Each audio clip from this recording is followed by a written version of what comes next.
오늘 6일째 지성주의에 대해서 마태복음과 고린토일서, 참된 신심, 준주성범을 봉독했습니다.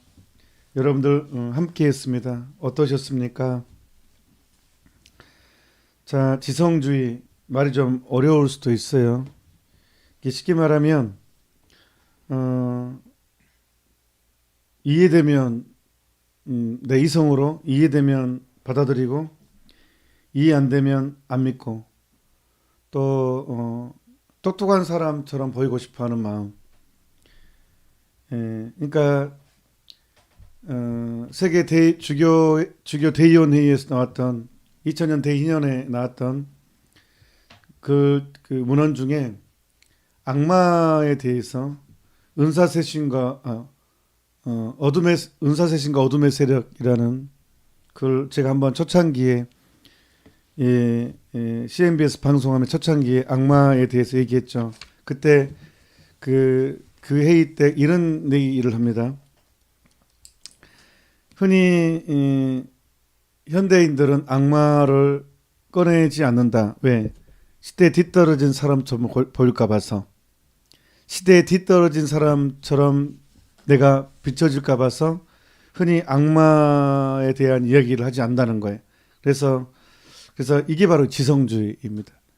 내가 시대에 뒤떨어진 사람으로 보일까 봐서 포장하는 거, 또 내 이해 수준으로, 신앙을 내 이해 수준으로 전락시켜 버리는 것. 그래서 오늘 마태복음 11장 25절에서 30절은 이것을 확 정리하는 예수님의 말씀이 선언되는 것입니다. 그때 예수님께서 이렇게 말씀하셨다 하면서 아버지 하늘과 땅의 주님, 지혜롭다는 자들과 슬기롭다는 자들에게는 이것을 감추시고 철부지들에게는 드러내 보이시니 아버지께 감사드립니다. 그러니까 아주 중요한 하느님의 메시지, 성모님의 메시지를 전할 때, 인류에게 전할 때 아이들을 선택하는 것 같아요. 파티마에서도 꼬바다 이리아에서 루치아 히아친타, 프란치스코, 그다음에 누르드도 벨라데타를 통해서, 그다음에 우리가 엊그제 축일로 12월 했던 가달루페에서도 후안 디에고도 거기는 나이가 많지만 되게 순박한 사람이었습니다. 아주 단순한 사람 선택하십니다. 자, 유럽 속담에 이런 내용이 있습니다. 신학을 공부하면 신앙을 잃어버리고 철학을 공부하면 이성을 잃어버린다. 제가 신학생 때 들은 내용이거든요. 오, 진짜 들으면서 기가 막힌 속담이다. 되게 뭔가 속담인데 가슴이 정말 딱 찌르는. 이게 무슨 뜻이겠어요? 그러니까 우리가 뭐 좀 배우면 스스로 잘난 척 해버리고 하느님의 계시 진리까지도 내 이해 수준으로 이렇게 만들어버리는 이 교만 때문에 스스로 장님이 돼버리는 거죠. 교만 때문에. 그래서 우리가 성서를 접할 때 거룩한 하나님의 말씀을 접할 때 반드시 필요한 덕목은 겸손입니다. 그러지 않으면 지성주의에 빠지게 돼버립니다. 그러니까 제가 신학교에서 성서를 공부할 때 배울 때 이런 얘기를 해요. 창세기는 창조 설화죠. 창조 설화는 사실보다 더 진실하다, 이런 얘기를 해요.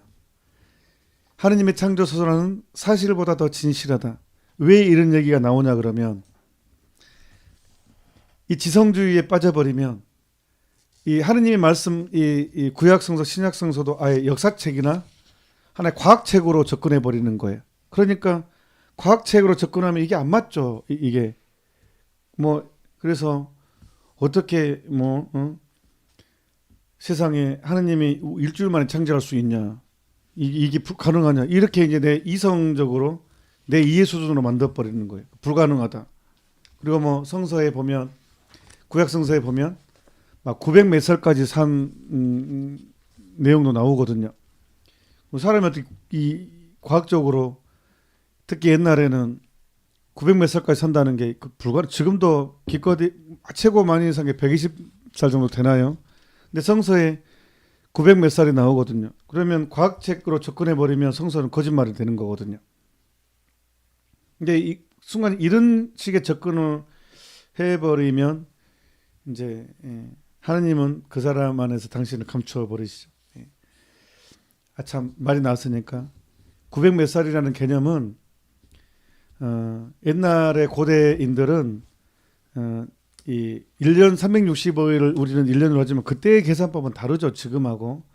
그 다음에 상징적인 언어를 많이 썼죠. 그래서 900 몇 살은 장수의 개념으로 했고 그만큼 하느님의 축복을 많이 받았다라는 어떤 뜻으로 해석을 하는 거죠. 아무튼 우리가 성서를 읽을 때는 이 지성주의를 이렇게 이해되면 받아들이고 이해 안 되면 받아들이지 않는 그렇게 접근해서는 절대 안 됩니다. 성서는 과학책도 아니고 역사책도 아닙니다. 하느님 신앙의 여정, 인간을 얼마나 사랑하신지에 당신 사랑의 여정의 책입니다. 그래서 뒤에 마태오복음 11장의 뒤에 부분에 고생하며 무거운 짐을 진 너희는 모두 나에게 오너라. 내가 너희에게 안식을 주겠다. 나는 마음이 온유하고 겸손하니 내 멍에를 메고 나에게 배우라. 이것은 나는 마음이 온유하고 겸손하니 내 멍에를 메고 나에게 배워라. 그러니까 우리가 이 쉴 수 있는 것은 오로지 이 겸손뿐이라는 거예요. 그러니까 지성주의를 이 매몰되지 않으려면 오로지 겸손. 그래서 사실 오늘은 딱 한 가지 주제밖에 없어요. 오로지 겸손밖에 없어요. 사실 어제도 마찬가지예요. 어제도 유교 성의 죄에 물들지 않기 위해서는 딱 겸손의 부족 때문에 그 성에 무너진다고 했잖아요. 오늘도 마찬가지예요. 결국은 오늘도 이 겸손밖에는 이 치유가 없어요. 지성주의의 치유는 결국은 얼마나 겸손하느냐. 근데 그 겸손을 이제 성인께서는 이제 성모님께 대한 봉헌 또한 겸손의 길이라는 것을 또 얘기를 하죠. 자, 또 고린토일서 한번 봅시다. 고린토일서 1장 26절에서 31절의 말씀이 봉독되었죠. 중간에 보면 위에 부분 하느님께서는 지혜로운 자들을 부끄럽게 하시려고 이 세상에 어리석은 것을 선택하셨습니다. 이건 제 개인적인 체험인데 그냥 개인적인 생각인데요. 제가 신학교를 합격하고 나서 이제 신학교 생활을 하는데 너무 감격스러운 거예요. 나이 먹고 직장 생활도 20대 중후반에 신학교를 이제 저는 한번 시험 보고 떨어지고 다시 해서 이제 신학교에 들어갔거든요. 재수를 해서 신학교 들어갔거든요. 나이 이제 27에 신학교를 들어갔어요. 너무 감동이 되는 거예요. 감격스러운 거예요. 그런데 갑자기 신학교 생활하다가 갑자기 이런 생각이 있어요. 와, 세상 사람들이 이 위대한 길을 몰라서 얼마나 다행인가. 만약에 이 길이 이렇게 아름답고 위대한 길인 줄 알았다면 나는 이 신학교는 꿈도 못 꿨을 것이다. 무슨 뜻이냐면 세상 사람들이 이 길의 위대함을 알면 다 신학교 오려고 했을 거 아니에요. 그러면 이 경쟁이 엄청날 거 아니에요. 다들 신학교 가려고 그러면 나 같은 사람은 꿈도 못 꾸죠. 경쟁에서 밀리죠. 수능 점수가 그렇게 높지 아주 뛰어나지 않았거든요.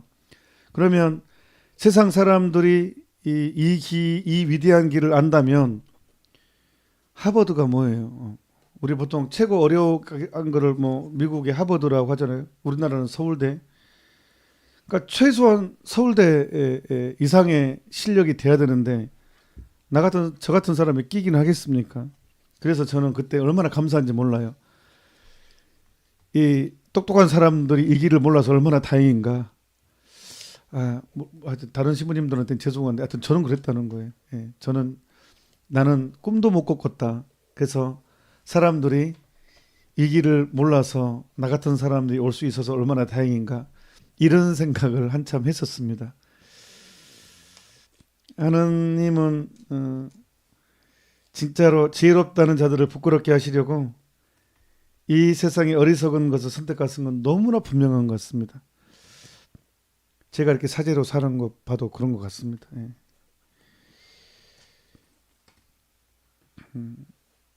그리고 어떠한 인간도 하느님 앞에 자랑하지 못하게 하셨습니다. 그러니까 사도 바오로가 내가 자랑할 것은 우리 주 예수 그리스도의 십자가밖에 없다고 했습니다. 이게 얼마나 중요한 개념이냐면요. 인간이 교만에 빠지는 시작이 어떻게 시작되냐 그러면 자랑에서부터 시작하거든요. 그러니까 내가 노래를 잘하고 춤을 잘 추고 축구를 잘하고 시를 잘 쓰고 또 뭐가 있을까요? 공부를 잘하고 이것 다 하느님 거거든요. 그러니까 나에게서 나오는 것은 하느님이 주신 거예요. 하느님이 주신 걸 가지고 자랑질을 하는 것은 이게 이제 교만이 되는 거예요. 그러니까 소유 하느님의 것을 가지고 내 것인 양 취급한 거예요. 예. 그래서 사도 바오로는 내가 자랑할 것은 우리 주 예수 그리스도의 십자가밖에 없다. 그것은 내 거라고 할 수 있는 건 유일한 건 딱 그거라는 거예요. 내가 이 세상에 살면서 유일하게 내 거라고 한 것은 뭐냐? 가슴 아프지만 내가 이 세상에 살면서 고통당했던 것, 억울한 일을 당했던 것, 그것은 내 거라는 거예요. 그것은 순수하니 내 거, 내가 당한 것이니까. 하지만 나에게서 좋은 것은 다 하느님 것이기 때문에 하느님 것이라는 거예요. 그러니까 사도 바오로는 내가 자랑할 것은 우리 주 예수 그리스도의 십자가밖에 없습니다. 그래서 오늘 고린도 1서 마지막 절 31절에 보면 1장 31절에 보면 그래서 성경에도 자랑하려는 자는 주님 안에서 자랑하라고 기록되어 있습니다. 하느님을 자랑해야 됩니다. 이것이 이제 겸손한 것입니다. 예. 참된 신심 봅시다. 그러니까 오늘은 이 참된 신심은 딱 하나로 기결됩니다. 예. 종의 정신을 간직해야 된다는 것. 그러니까 성모님은 주님의 종이 오니, 여기서 이 종이라는 개념은 단지 하인 그 개념이 아니라 라틴 말로 중간에 보면 아주 중요한 개념, 좀 이제 우리를 좀 유식하게 만들어주는 세르부스, 라틴 말은 발음 그대로 있습니다. 세르부스라고, 종이라는 거예요. 여기서 종이라는 것은 노예, 그냥 노예라는 개념이라는 것, 노예. 이 개념만 오늘 받아들이면 돼요.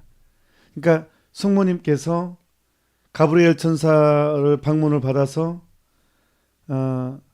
하느님을 잉태할 거라고 했을 때 성모님은 저는 주님의 노예입니다 라고 고백함으로써 하느님의 엄마가 된 거잖아요.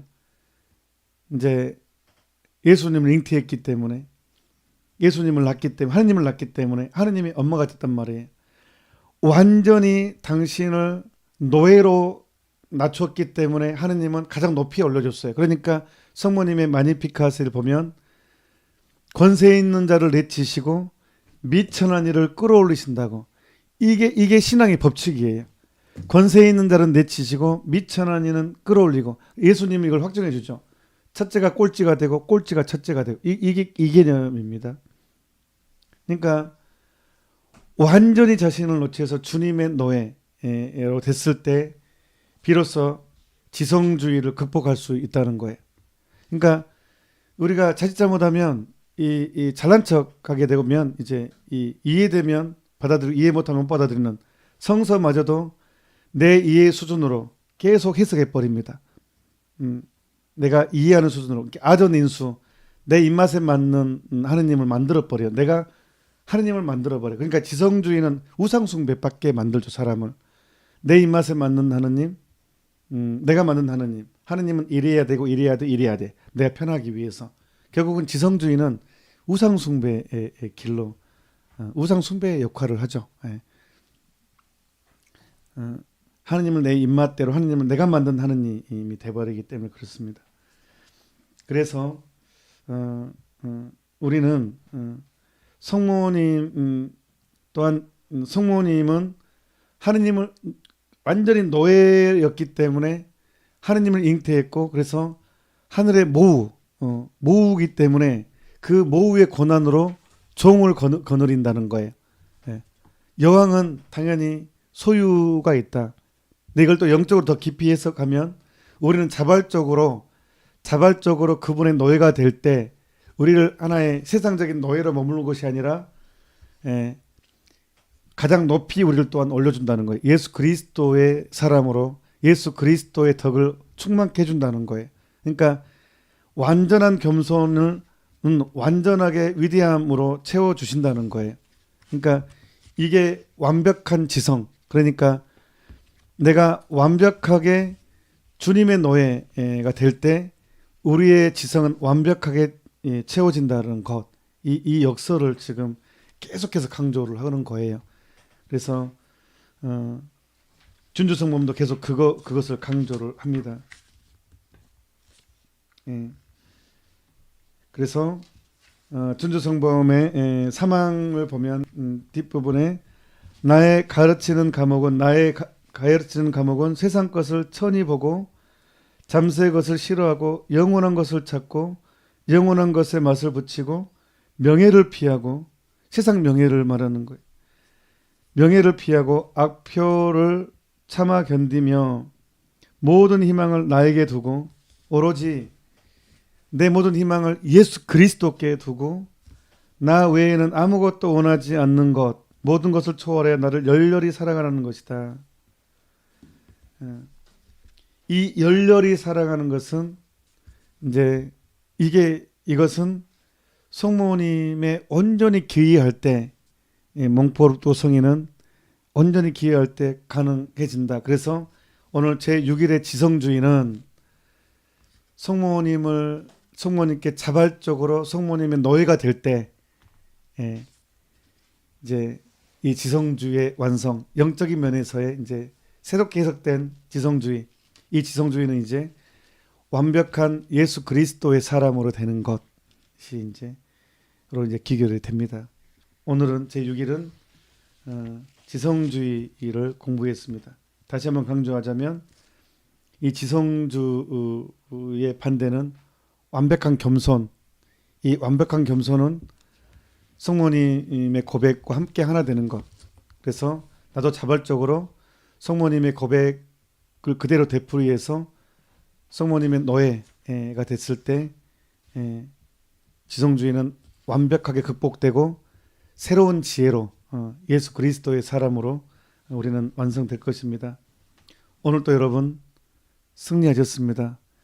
저는 오늘은 다른 날보다 되게 힘든 날이었어요. 되게 힘도 들고 되게 어려운 날이었지만 저도 여러분 덕분으로 승리한 날입니다. 내일도 승리하도록 합시다. 수고하셨습니다.